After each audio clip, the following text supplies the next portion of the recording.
Praise the lord. దేవుని నామానికి మహిమ కలుగును గాక. మన ప్రభువును రక్షకుడైన యేసుక్రీస్తు నామమున మీకు వందనాలు తెలియజేస్తున్నాం. ప్రభు కృప వలన మీరందరూ బాగున్నారని విశ్వసిస్తున్నాం. షకీనా సందేశం అని మా ఆధ్యాత్మిక కార్యక్రమాన్ని అనుదినము వీక్షిస్తూ వాక్యం ద్వారా బలపడుచున్నారని మేము నమ్ముతున్నాం. మీ కొరకు ప్రార్థిస్తున్నాం. ఈరోజు దేవుని వాక్యాన్ని వినడానికి మన హృదయాన్ని సిద్ధపరచుకుందాం. షకీనా మినిస్ట్రీస్ వ్యవస్థాపకులు పాస్టర్ జి విజయ్ కుమార్ గారు వాక్య సందేశం అందిస్తారు. మనమందరం ప్రార్థనాపూర్వకంగా దేవుని మాటలు విని దీవెనలు పొందుదాం.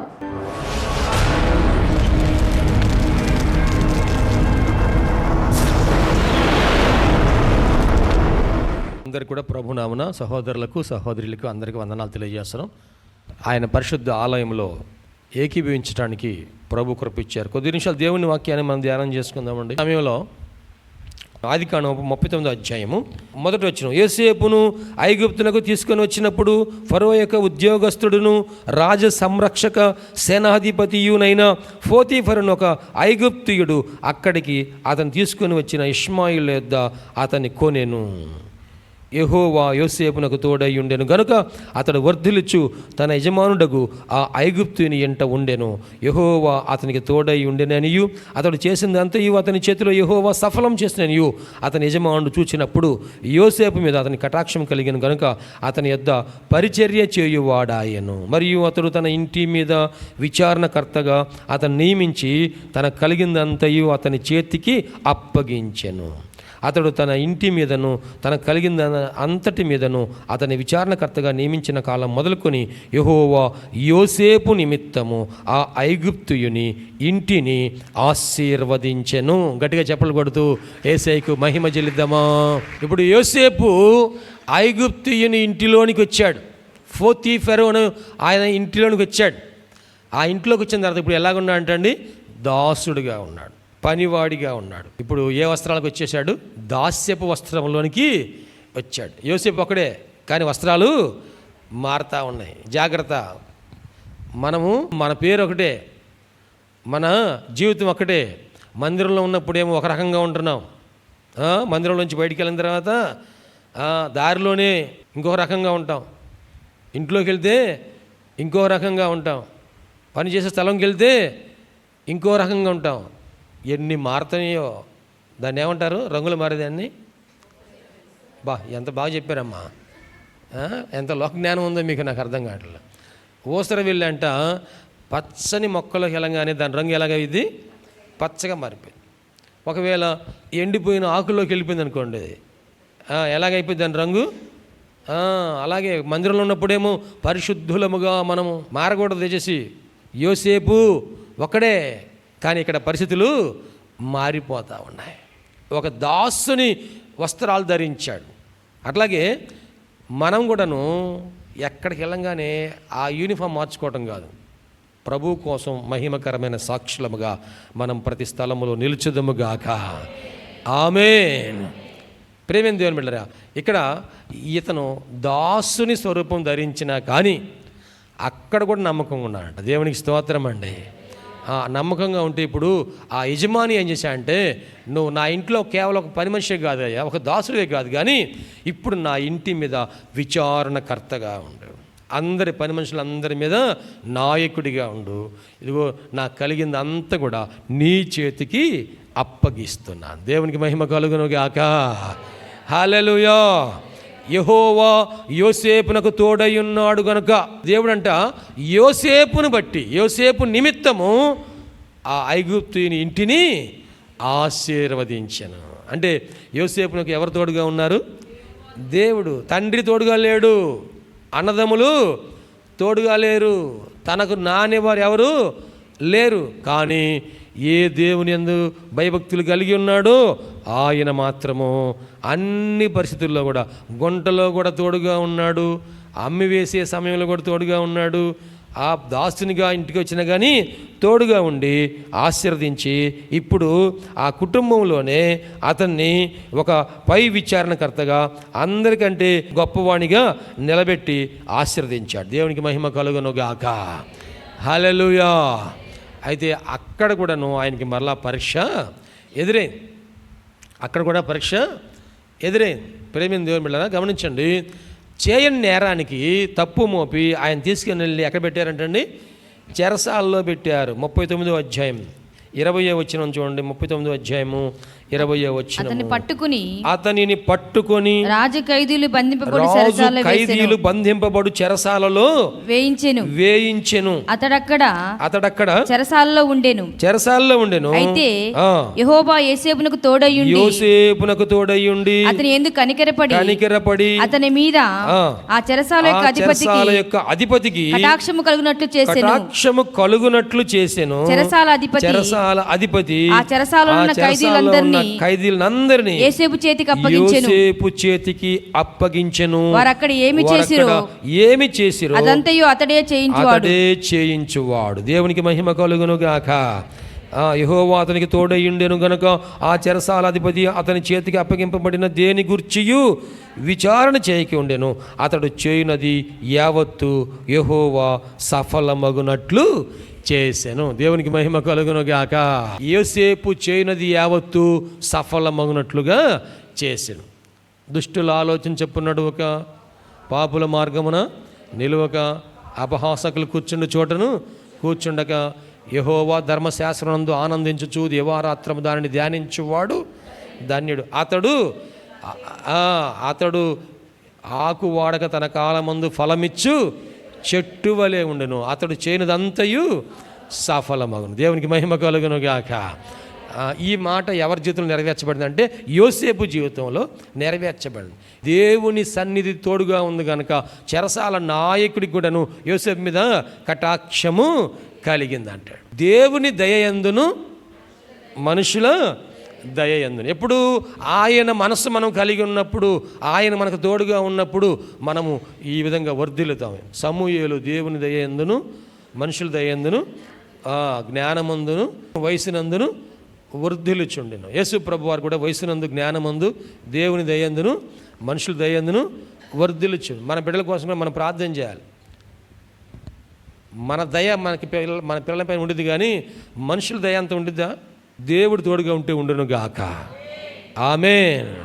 ప్రేమ దేవుని బిడ్డలారా, ఇక్కడ చూడండి, చెరసాల్లోకి రాగానే ఇప్పుడు రాజు ఖైదీలను ఏ చెరసాల్లో ఉంచారో ఆ చెరసాల్లో యోసేపుని పెట్టేశారు.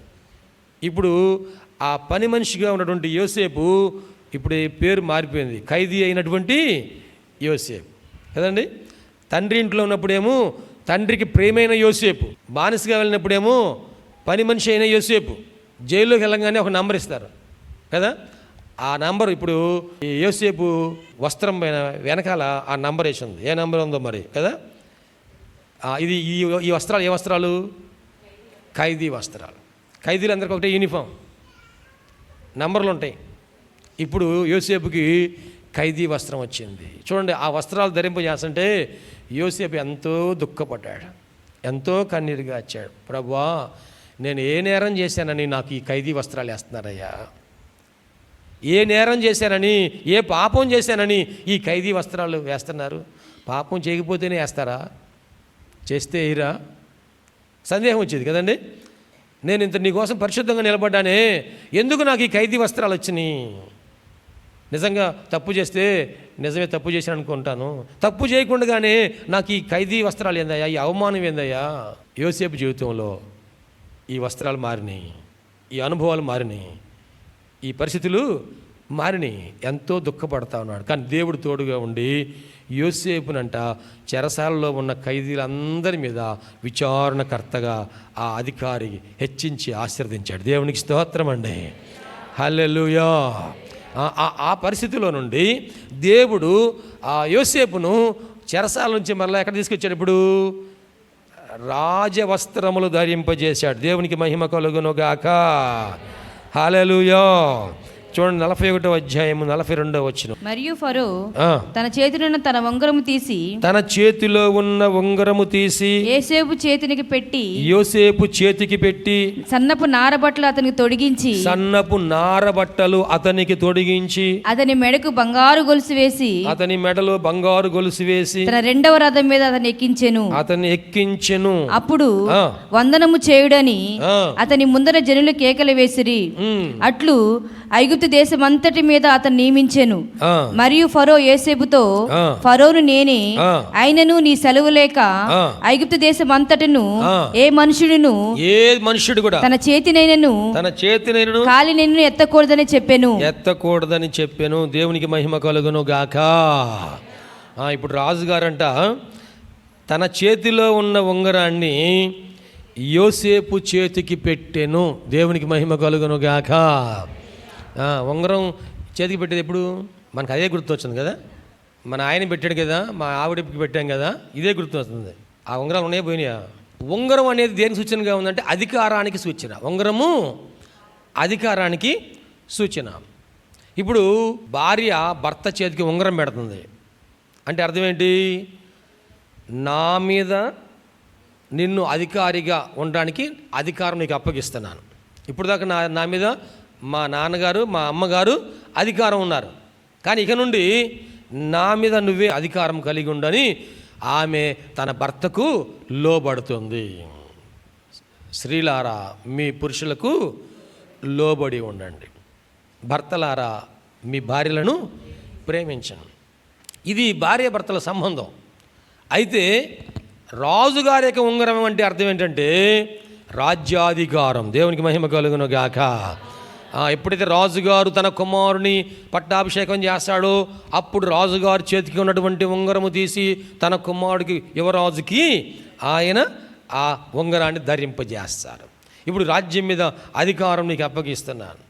దావీదు మహారాజు గారు 70 సంవత్సరాల వయసులో వృద్ధాప్యములో మరణశయ్యపై ఉన్నప్పుడు తన కుమారుడైనటువంటి సొలొమోన్ రాజుని ఆయన పట్టాభిషేకం చేసినప్పుడు ఆయనకు రాజ్యాధికారాన్ని అప్పగించాడు. దేవునికి స్తోత్రం అండి. హల్లెలూయా. యేసయ్య ఇప్పుడు మన చేతికి ఏం పెట్టాడంటండి? ఉంగరం పెట్టాడు. దేవునికి మహిమ కలుగును గాక. తప్పిపోయిన కుమారుడు ఇంట్లోంచి వెళ్ళేటప్పుడేమో ఉంగరం పెట్టుకొని పోయాడు, వచ్చేటప్పుడేమో ఏ ఉంగరం కూడాను లేదు, ఒట్టి చేతితో వచ్చేసాడు. ఇప్పుడు తండ్రి అంటున్నాడు, ముందు స్నానం చేయించండి, తర్వాత ప్రశస్తమైన వస్త్రాలు ధరించండి, తర్వాత ఇప్పుడు ఏం చేయమన్నాడు? చేతికి ఉంగరం పెట్టండి. మరలా కోల్పోయిన అధికారాన్ని తిరిగి ఇచ్చాడు. దేవునికి స్తోత్రం అండి. హల్లెలూయా. ఇప్పుడు అతనికి పాదాలకి చెప్పులు ఇవ్వండి, మంచి విందు ఏర్పాటు చేయండి. ప్రేమ దేవుని బిడ్డ గమనించండి, ఇక్కడ రాజుగారు యోసేపుకి ఉంగరము తొడిగించెను. యోసేపుకి ఐగుప్తు దేశం అంతటి పైన అధికారం ఇచ్చాను. మెడలో ఏం వేశారంటండి? ఏ గొలుసు అంటే అది? గోల్డా రోల్డ్ గోల్డా? Old, original gold. దేవునికి స్తోత్రం. మేలిమి బంగారు. రాజుగారు తెలుసుకుంటే మేలిమి బంగారే కదండి. ఎక్కడైతే ఇనప సంఖ్యలు వచ్చినాయో ఆ ఇనప గొలుసులు తీసేసి ఇప్పుడు ఏ గొలుసులు వచ్చినాయి? బంగారు గొలుసు. దేవుడు ఆ ఇనుముని బంగారంగా మార్చను గాక. ఒకవేళ ఎవరి జీవితంలో ఇనప గొలుసులు ఉన్నాయో, ఏ కుటుంబంలో ఇనప గొలుసులు ఉన్నాయో, ఎవరి జీవితంలో ఏ ఇనప గొలుసులు ఉన్నాయో దేవుడు ఆ ఇనప గొలుసులన్నీ తొలగించి బంగారు గొలుసులను వేయును గాక. వివాహం అయిన దాకా పిల్లలకి మెడలో ఏమున్నట్టు ఫీల్ అవుతారంటే, నేను మా అమ్మకి చాలా భారంగా ఉన్నాను, నేను మా నాన్నకి చాలా భారంగా ఉన్నాను అనుకుంటూ ఉంటారు. ఎందుకని? పెళ్లి సంబంధాలు వస్తున్నాయి. వచ్చిన వాళ్ళు ఏమంటున్నారు? మీ అమ్మాయి ఏం చదువుకుంది, మీ అమ్మాయి ఎలా ఉంది, కలర్ ఏంటి, హైట్ ఏంటి, ఇవన్నీ అడుగుతున్నారు. ఇంతకీ మీరు ఎంత ఇస్తారు? ఏమండి, ఇంతకీ మీరు ఎంత ఇస్తారు? ఇవన్నీ అడుగుతూ ఉంటే ఆ మాటలు వింటున్నటువంటి ఆడపిల్లలు ఏమనుకుంటున్నారంటే, నేను మా కుటుంబానికి భారంగా ఉన్నానేమో. ఆమె మెడలో ఏమని అనుకుంటుంది? ఇనప గొలుసులు ఉన్నాయి అనుకుంటుంది. కానీ దేవుడు ఎప్పుడైతే మంచి సంబంధం ఏర్పాటు చేసి వివాహ కార్యక్రమాన్ని ఏర్పాటు చేస్తాడో ఆ మంగళసూత్రం పెడితే మెడలో ఈ మంగళసూత్రం ఎలా కనపడుతుందంటే ఇప్పుడు బంగారు గొలుసుగా మార్చబడి. దేవునికి మహిమ కలుగును గాక. ప్రేమేం దేవుని బిడ్డరా, యోసేపు జీవితంలో ఒకటి ప్రేమ వస్త్రం, ఏదండి రంగుల వస్త్రము ఎలా మార్చబడింది? దాస్యపు వస్త్రముగా మార్చబడింది. దాస్యపు వస్త్రము ఖైదీ వస్త్రంగా మార్చబడి, ఖైదీ వస్త్రము రాజ్య వస్త్రముగా మార్చబడింది. దేవునికి మహిమ కలుగును గాక. పరిశుద్ధాత్మ దేవుడు మన యొక్క మలిన వస్త్రాలన్నీ తొలగించను గాక, దాస్యపు వస్త్రాలు తొలగించను గాక. ఖైదీ వస్త్రాలు తొలగించనుగాక, రాజ్య వస్త్రములు అనుగ్రహించనుగాక, పరిశుద్ధ వస్త్రములు అనుగ్రహించనుగాక, అభిషేక వస్త్రములు అనుగ్రహించనుగాక. ఏలియా మీద ఉన్నటువంటి దుప్పటి ఎలీషా మీద పడగానే ఎలీషా రెట్టింపు అభిషేకం పొందినవాడుగా ఆశీర్వదించబడ్డాడు. దేవునికి మహిమ కలుగునుగాక. హల్లెలూయా. మరొక మాట మీకు జ్ఞాపకం చేయాలని ఆశపడతా ఉన్నాను. పాత నిబంధనలో చదివినట్లయితే ప్రధాన యాజకునికి దేవుడు ఏమన్నాడంటే ప్రతిష్ఠిత వస్త్రములను ధరింపచేయమన్నాడు. ఏ వస్త్రాలండి? ప్రతిష్ఠిత వస్త్రాలు.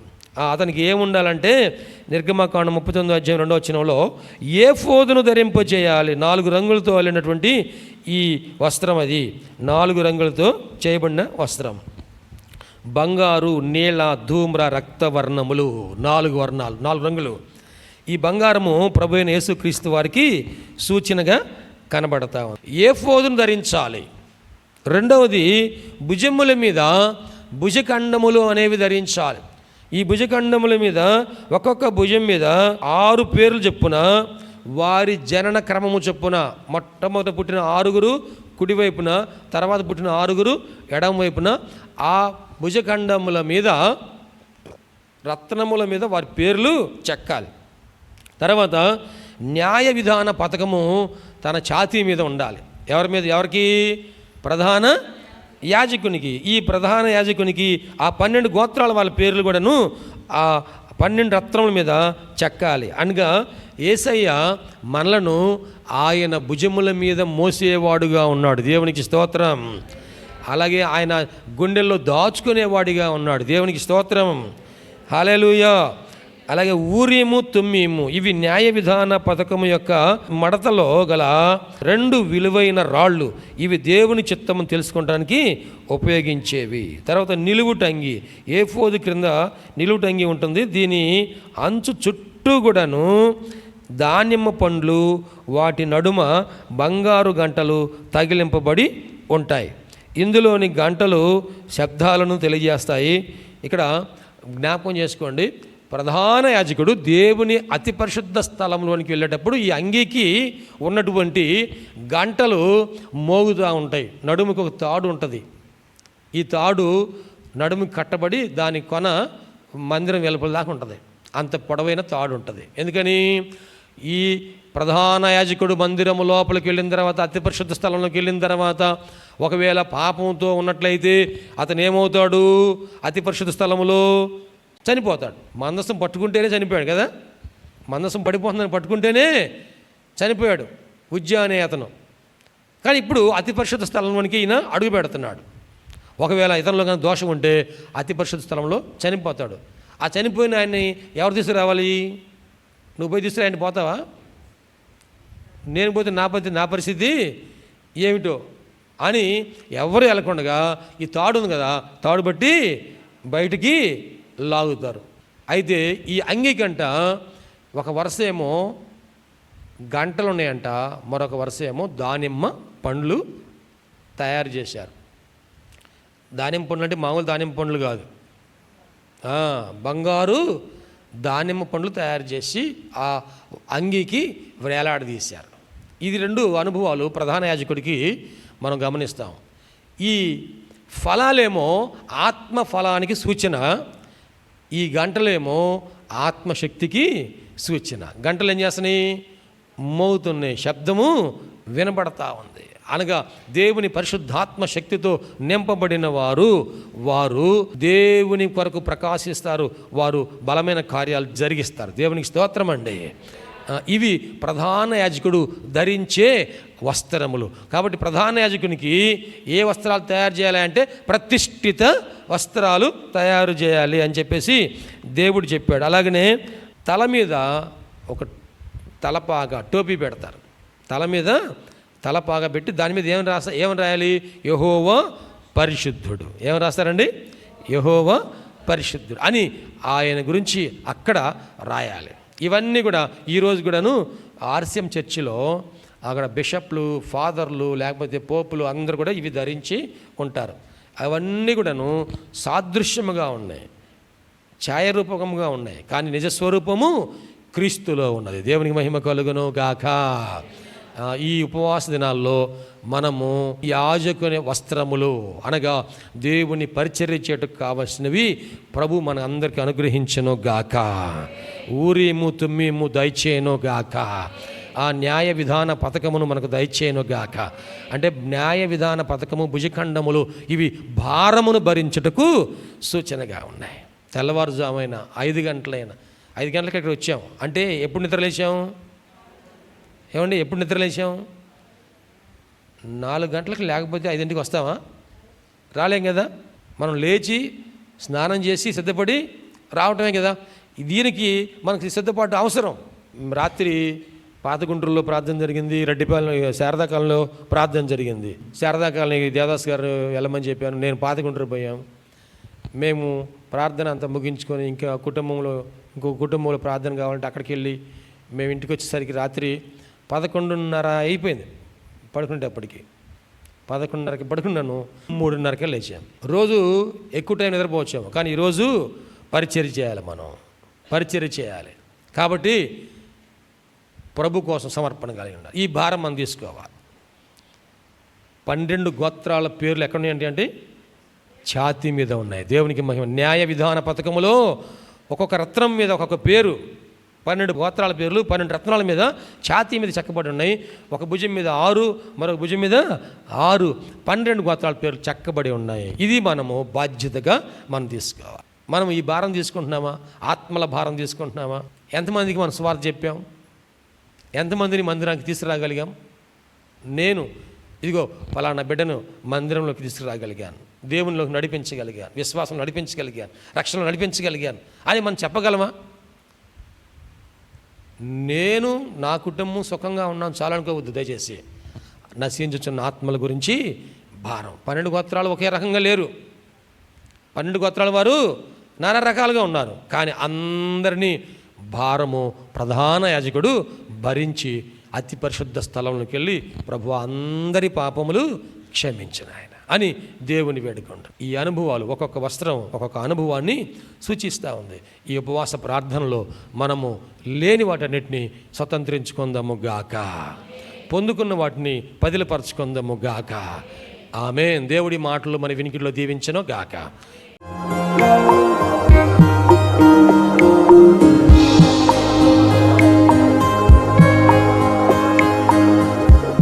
ప్రభునందు ప్రియ దేవుని బిడ్డలారా, ఎంతవరకు దేవుని వాక్యం విన్నందులకు ప్రభునామమున వందనాలు తెలియజేస్తున్నాం. మనం అందరం ప్రార్థనలో ఏకీపిద్దాం. తలలు వంచి కనులు మూసుకొని ప్రార్థనలో ఏకీపిద్దామండి. ప్రార్థించుకుందాం. మహోన్నతుడైన దేవ, పరిశుద్ధుడైన మా ప్రభువా, నీ పరిశుద్ధమైన పాదములకు వందనాలు.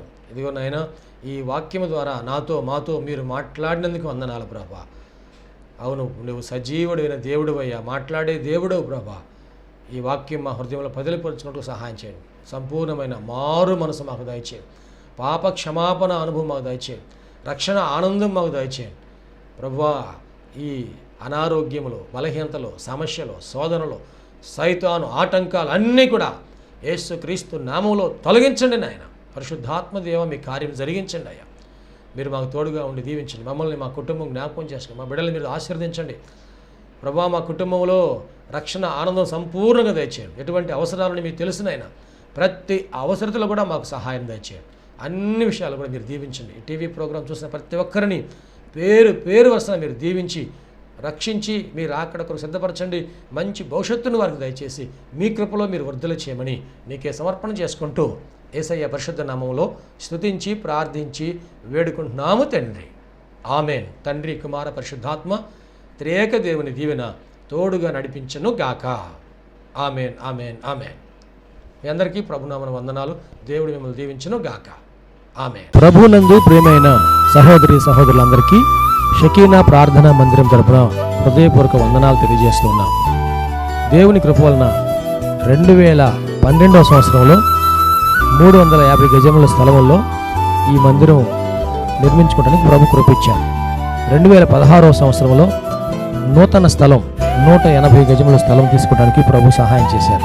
ఈ సమయంలో ఈ స్థలం అంతట్లో కూడాను మందిరం నిర్మించుకోవడానికి ప్రభు ఏర్పాటు చేసి ఉన్నారు కనుక ఈ మందిర నిర్మాణం, పాత మందిరం తీసివేసి నూతన మందిర నిర్మాణ కార్యక్రమం ప్రారంభించబడింది.